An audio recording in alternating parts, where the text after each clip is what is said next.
Welcome to the new video of Sea Lovely Places in Istanbul. In this video we will show you what we did there in 2 days.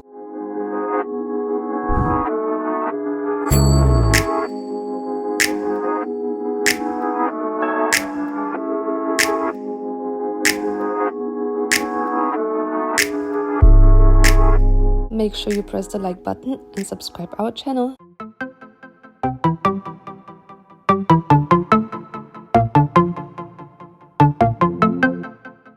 We decided to live in Sirkeci. It's a location close to the most famous attractions of Istanbul. From there we were able to use the public transportation easily, which saved us money and time.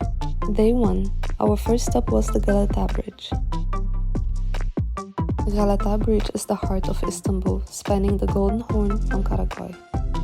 Crossing the bridge, you look on the west towards Europe and on the east across the Bosphorus and Üsküdar, Istanbul's Asian side. Right at the northern end is Karaköy, a Genoese colony during Byzantine times. At the southern end is Eminönü with the new mosque, Yeni Cami, and Sirkeci station, terminus for trains from Europe. Our next stop was Galata Tower.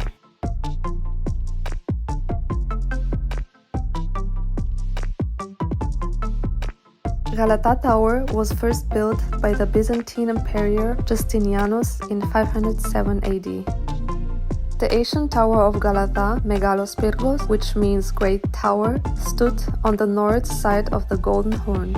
This tower should not be confused with the present-time Galata Tower, which is located on the highest point of the citadel of Galata. Galata Tower is 63 meters tall. The Genoese rebuilt the current tower in 1348. The tower was damaged by an earthquake and was repaired during the Selim period. A bay window was added to the upper floor. In 1831, the tower suffered a fire and Mahmud II raised 2 more floors above the tower. The building was last repaired in 1967. The building is used today as a museum with exhibition areas by Ministry of Culture and Tourism. It opened for visitors on October 6, 2020, which is the Independence Day of Istanbul. Next stop was for lunch at Galata Times Hotel.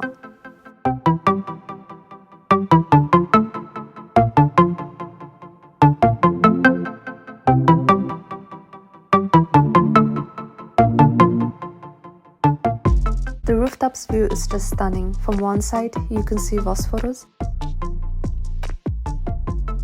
and from the other side, the Galata Tower.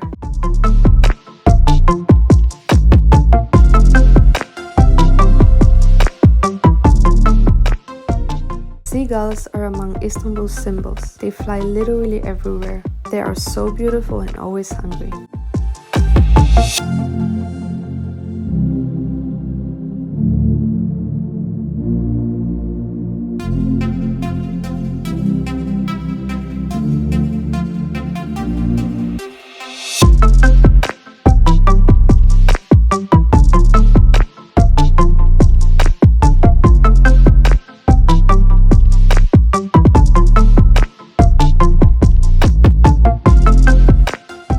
The hotel is next to the metro station Sea&Land, which was really convenient for our next stop.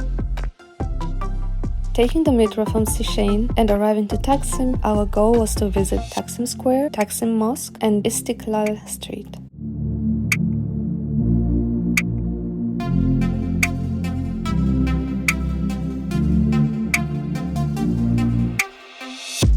The square is also the gathering place for locals to celebrate New Year's Eve, parades, and other events. Taksim Square is located at Beyoğlu district and is considered as the heart of the modern Istanbul.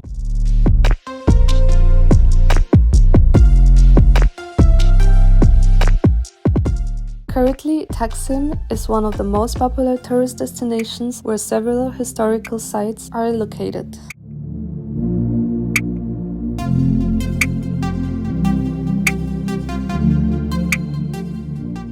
As you walk around the square, your eyes are sure to fall on the Monument of the Republic, which shows the Republic's founder, Atatürk, along with other leading figures of the Turkish nationalism. You will always find people having their photos taken in the spot, as it is an important symbol of Turkey. The monument was made by the Italian sculptor Pietro Canonica with public donations and opened in 1928.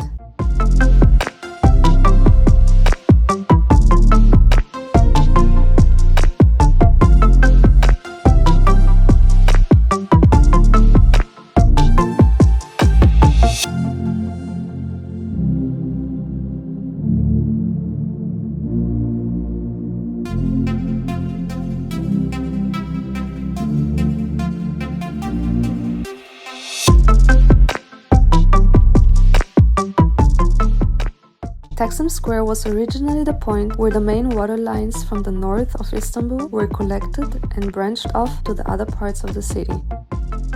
This use for the area was established by Sultan Mahmud I.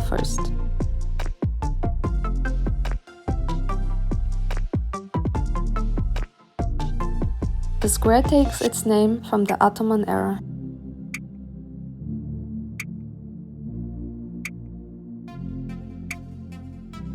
Following many violent incidents, all forms of group protests were banned in the square and the police units maintained a round-the-clock presence to prevent any further incidents.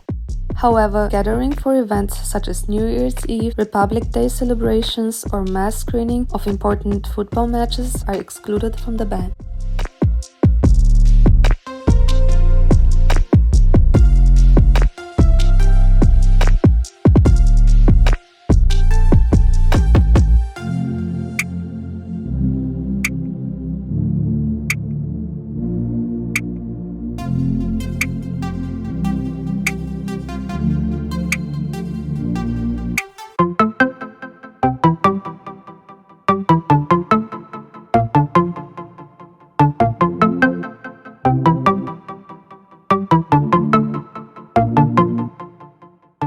Taksim Mosque is open to the public and non-Muslims are welcome to visit.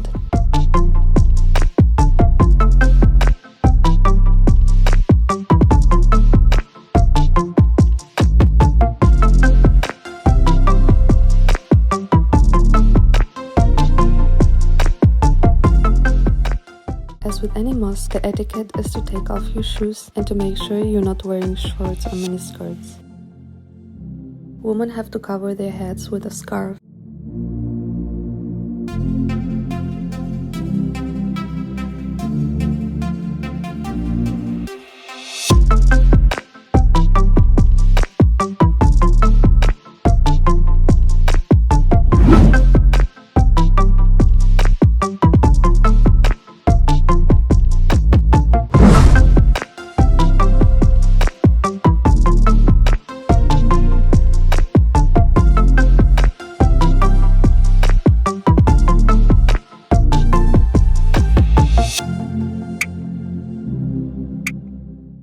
The interior of Taksim Mosque is decorated in shades of brown and beige, and the 33 meters dome is stunning.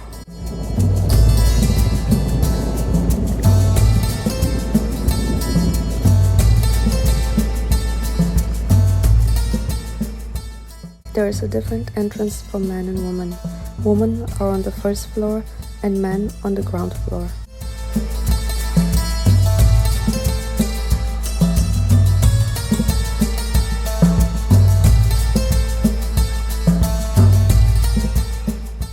Although it feels like a small mosque, it has a capacity of 3,000 people.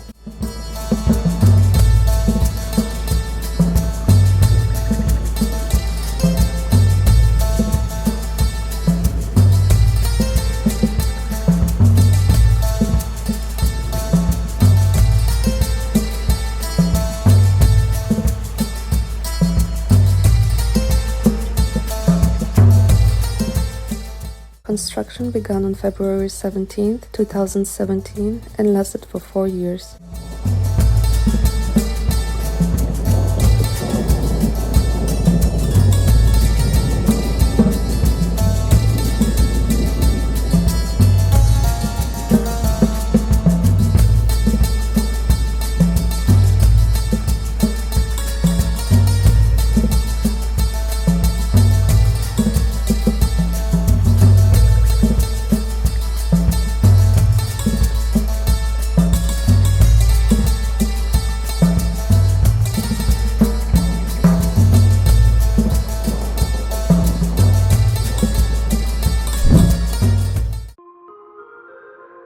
Istiklal Street leads from Taksim Square and has an historic and working tram which snakes its way towards the cable car station tunnel.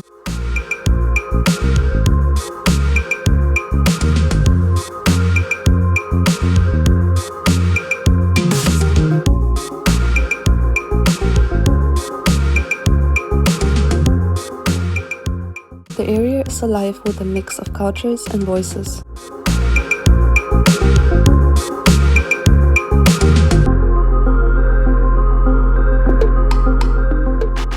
Street vendors walk the street selling the extremely popular and delicious simit, which is a circular bread covered in sesame seeds. The street is home to some embassies and also luxurious hotels, but the main draw of the area is the range of shopping opportunities.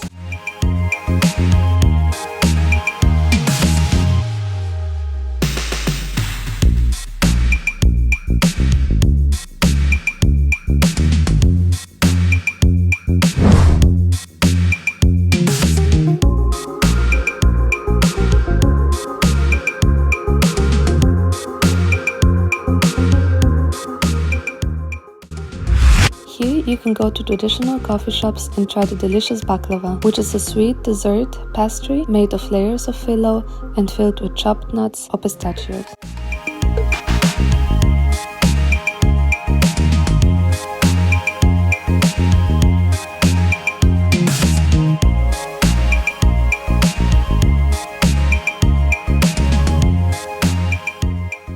Our next destination was Kabatas Port to have our boat trip in Bosphorus.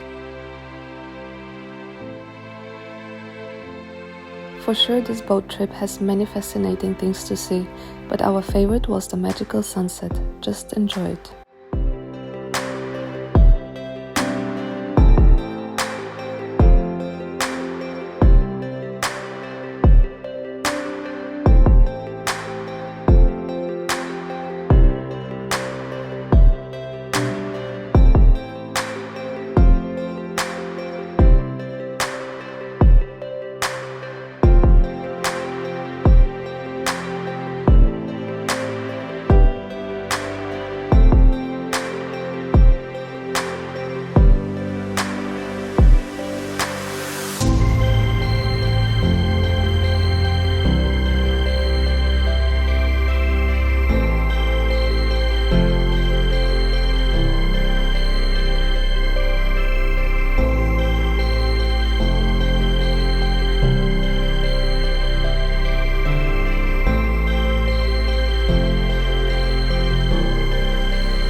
This is Dolmabahce Mosque. Karabat Balian was the architect and he built the mosque in 1855. That is the Dolmabahce Palace. It was built in the 19th century and it's one of the most glamorous palaces in the world. It was the administrative center of the late Ottoman Empire, with the last of Ottoman sultans residing there.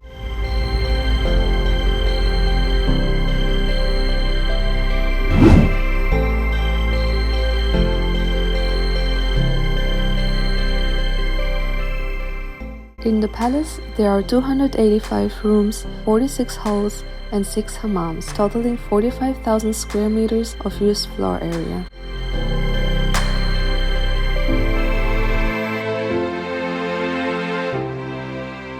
That's Sirkeci Palace, a former Ottoman palace that is now a 5-star hotel in the Kempinski hotel chain.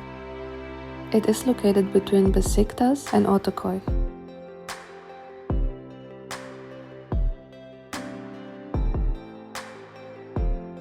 The Bosphorus Bridge is one of the 2 bridges that connects the European and the Asian side of Istanbul. It stretches from Ortaköy on the European side to Beylerbeyi on the Asian side and is sometimes referred to as the first Bosphorus Bridge.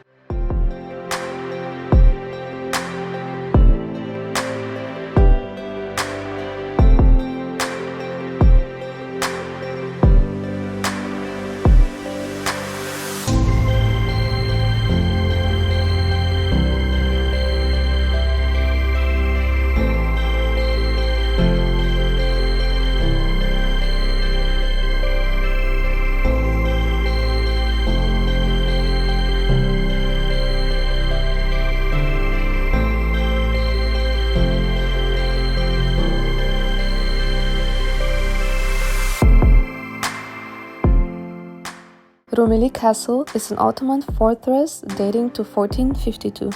It was built by Ottoman Sultan Mehmed II in preparation for the conquest of Istanbul. After the conquest of Istanbul in 1453, the castle lost its military importance and served as a customs checkpoint until the 17th century, and then as a prison until the 19th century. Since 1960, the Rumeli Castle functioned as a museum. The Fatih Sultan Mehmed Bridge, also known as the Second Bosphorus Bridge. When completed in 1988, it was the 5th longest suspension bridge span in the world. It is still an essential tool today in the Turkish capital's economic modernization, as well as for the entire region.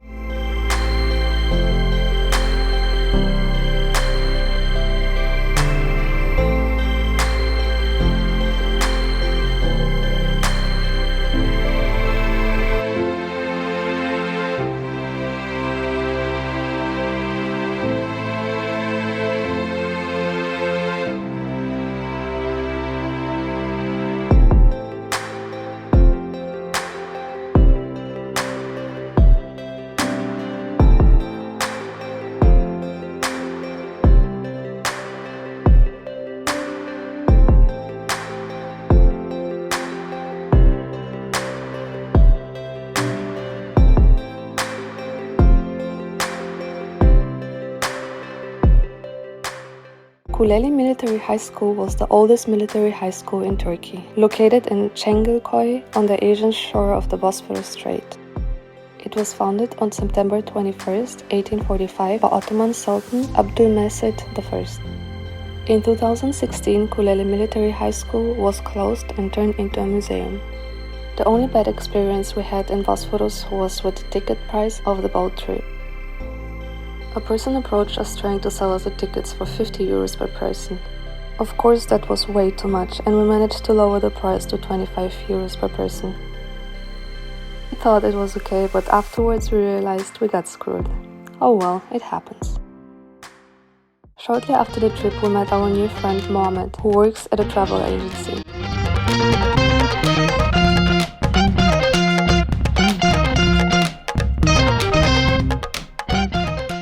Sea&Land is a travel agency offering unique packages for the tourists in amazing prices, as you can see.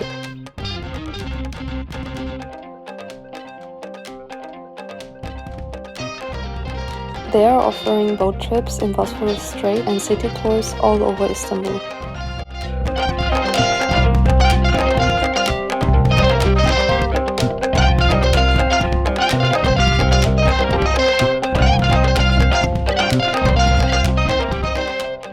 It is worth to contact them before your trip to Istanbul. It will save you money for sure. For more information, check the description down below. Our last stop for the first day was Eminönü. Eminönü is a predominantly commercial waterfront area of Istanbul within the Fatih district. It is connected to Karaköy via the Galata Bridge across the Golden Horn. Eminönü's busy main square is overlooked by the new mosque, Yeni Cami. It's one of the masterpieces of sultans overlooking the seaside in Istanbul, one of the most important symbols of the ancient city. The mosque is the last example of large mosques created by order of the Ottoman sultans, which took the longest time to be established. Day 2, we woke up early in the morning to go to Hagia Sophia. Istanbul's Hagia Sophia is an architectural marvel. It has been influenced heavily by a beautiful blend of both Byzantine and Ottoman elements of design.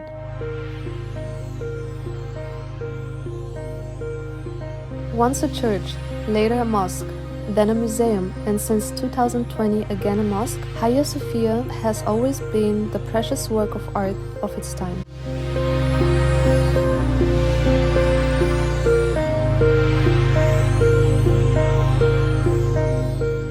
Hagia Sophia was built in 537 AD, with minarets added in the 15th and 16th centuries when it became a mosque.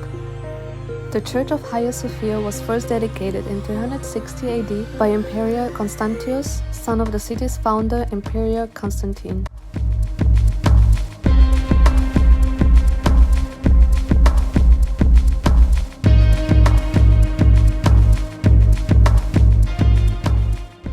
Hagia Sophia for almost 1,000 years was the largest Greek Orthodox Christian church in the world.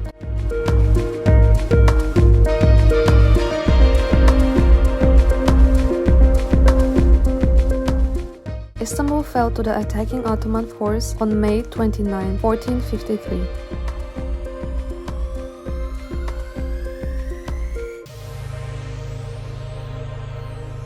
When Sultan Mehmed II entered the church, he ordered to be converted into a mosque immediately.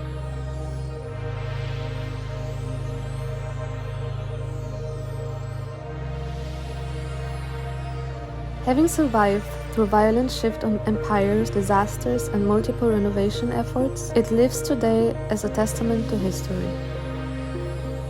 In 2021, Istanbul's historical Hagia Sophia Grand Mosque welcomed over 6.5 million visitors.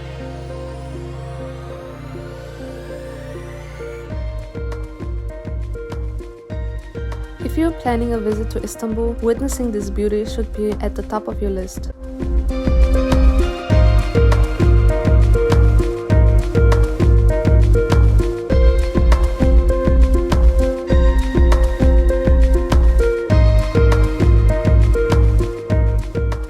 Unfortunately, the row was already huge, so we didn't have enough time to wait to go inside.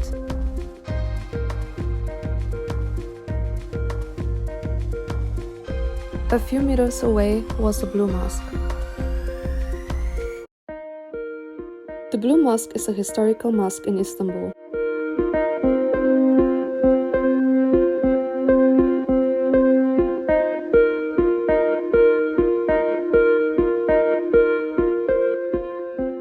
The mosque is known as the Blue Mosque because of the blue tiles surrounding the walls of the interior design.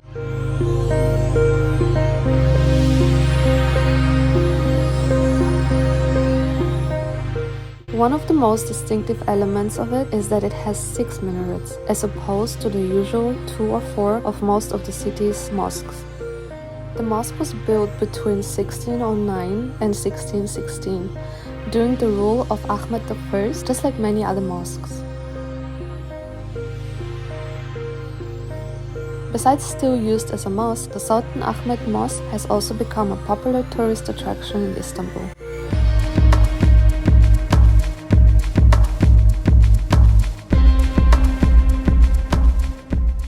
The central dome of the Blue Mosque is a piece of art, having 28 windows.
After the Blue Mosque's exit, we were at Sultanahmet Square and next to the German fountain.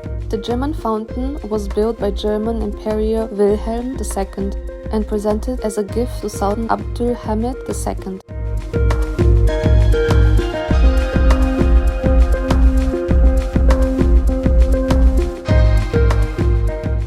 In addition to being a magnificent gift, the German fountain was also a symbol of the close relationship between the two empires.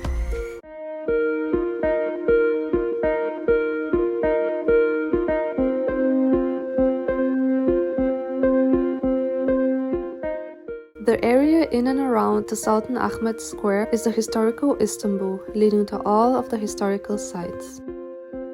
The compact and relatively traffic-free area makes it easier to explore the region by foot. For lunch we found the Basilica Restaurant, which was not so far away and pretty good. The place was really nice and close to the most important attractions of the city, so it was perfect for us to fill our tummies and take a short break.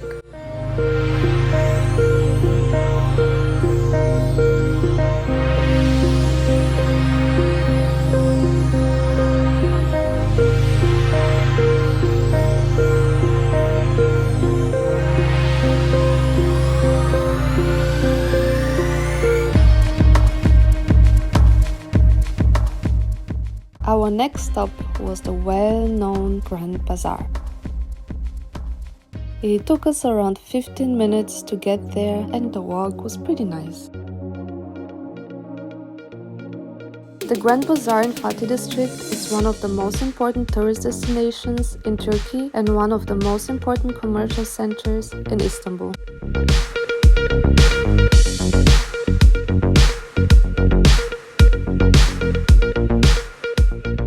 Grand Bazaar is one of the oldest and most popular street bazaars in the world and is located on an area of about 30,700 square meters.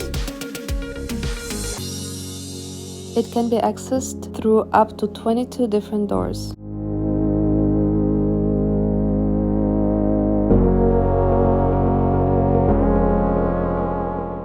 Hundreds of thousands of visitors come every day to explore the labyrinth of shops in this large space, and more than 10,000 people work in the Grand Bazaar today.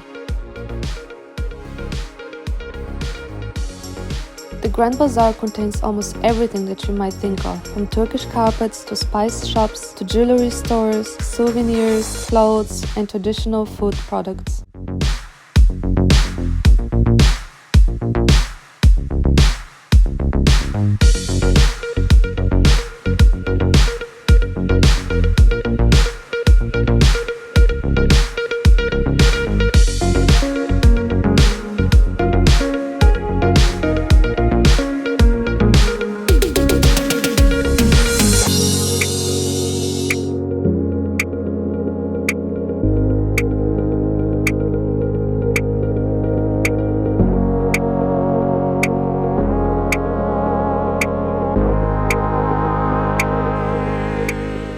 Our last stop before going back to the airport was Cemberlitas.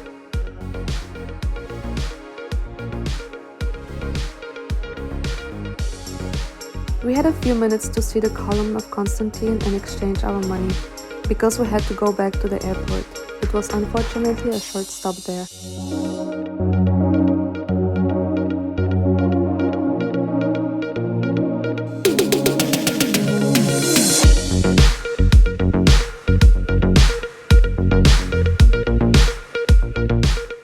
Time to go home, off to the airport. Important tip from us: plan enough time to get to the airport, because depending on the time of your flight, the traffic can be very bad.